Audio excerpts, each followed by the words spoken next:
Hi, my name's Daisha Hartman. I'm going to be talking about the differences between social cognitive theory, self-determination theory, and theory of planned behavior.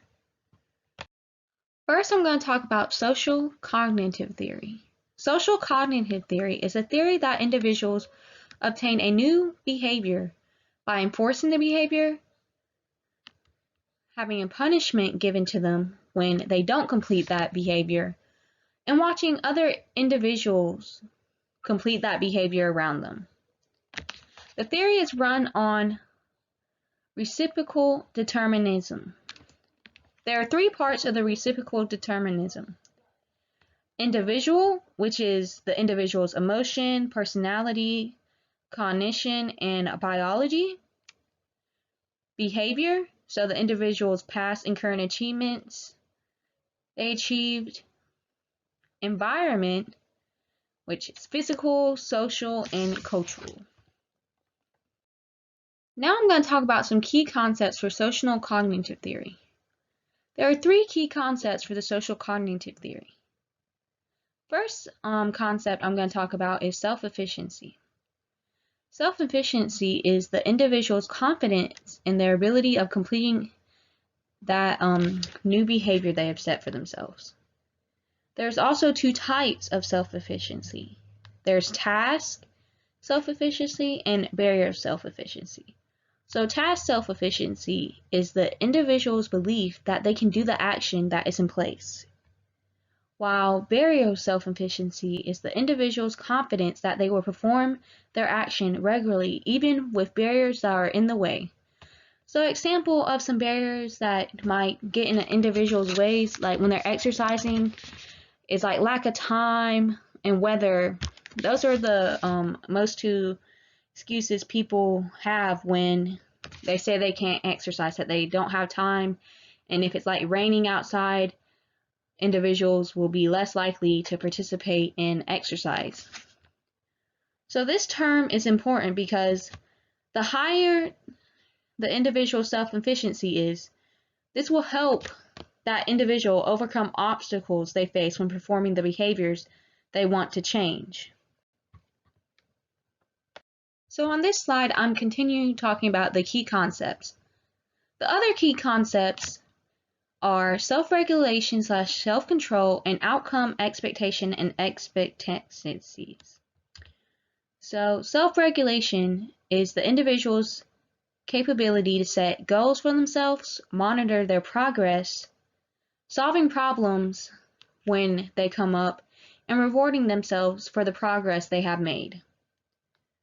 This is the most effective way for individuals when they're participating in an exercise intervention to combine with another technique and the self-regulation construct. The last key concept is outcome expectations. The individual's results from their behavior and the value that is put on their behavior. An example of this is an individual who's overweight believes that walking will help them lose weight.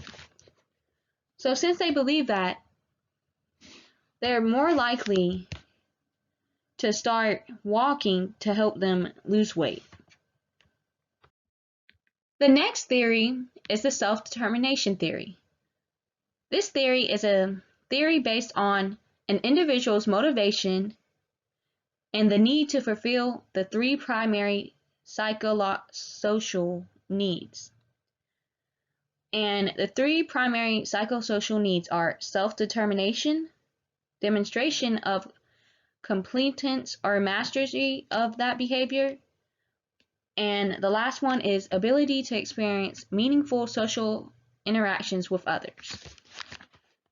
So the self-determination theory is based on two types of motivation: A motivation and intrinsic motivation. So A motivation, this is the lowest type of motivation an individual can have, and individuals will have no desire to participate in exercise.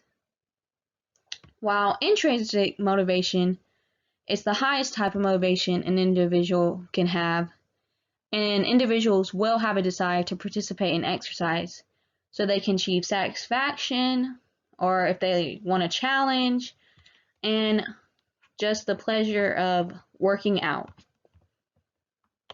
On the last slide, I talked about two types of motivation that the self-determination theory focuses on.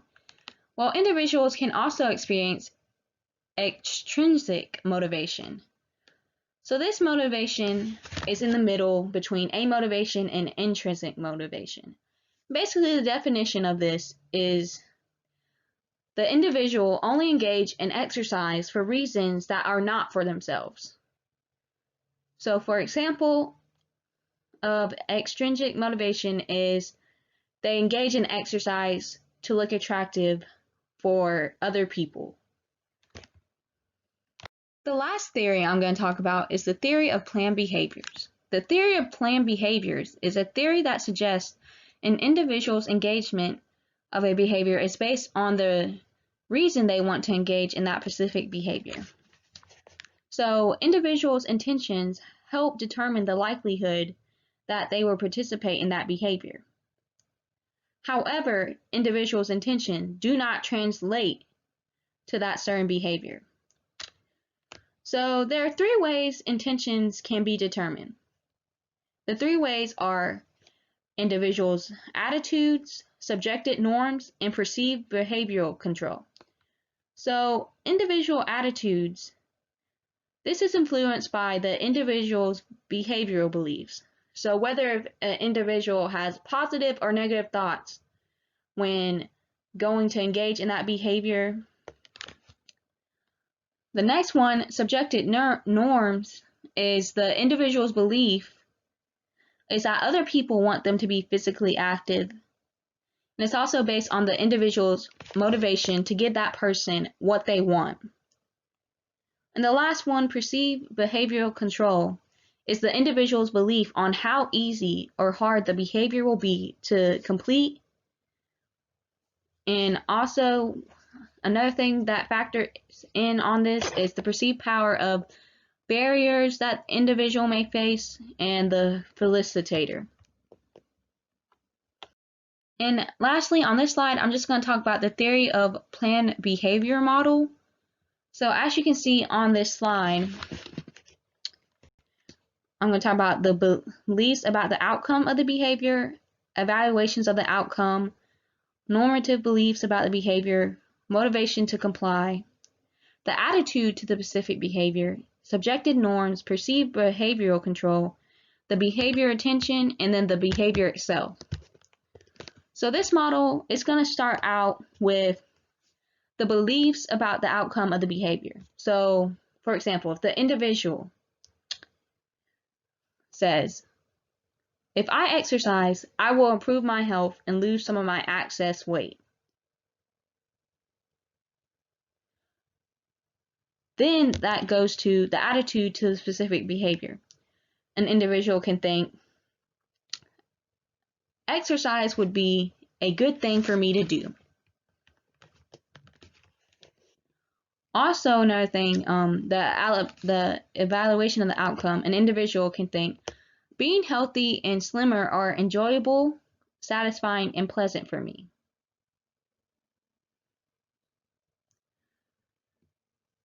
So now I'm going to talk about the normative beliefs about the behavior.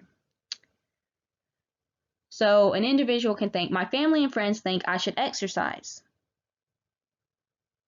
And then the motivation for them to comply, I want to do what they want, which turns into the subjective norm, exercising is an appropriate thing to do.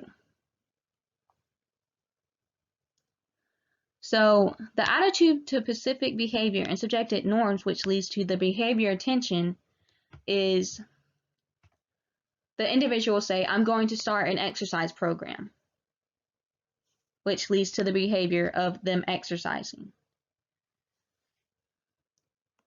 But down here we have the perceived behavior control, which, like say that day it's raining. The individual can say, I can't resist the temptation not to go. Because of the bad weather, they will not participate in the behavior of exercising. That is all for my presentation about the 3 theories of social cognitive theory, self-determination theory, and theory of planned behavior. Thanks for watching. I hope you enjoyed.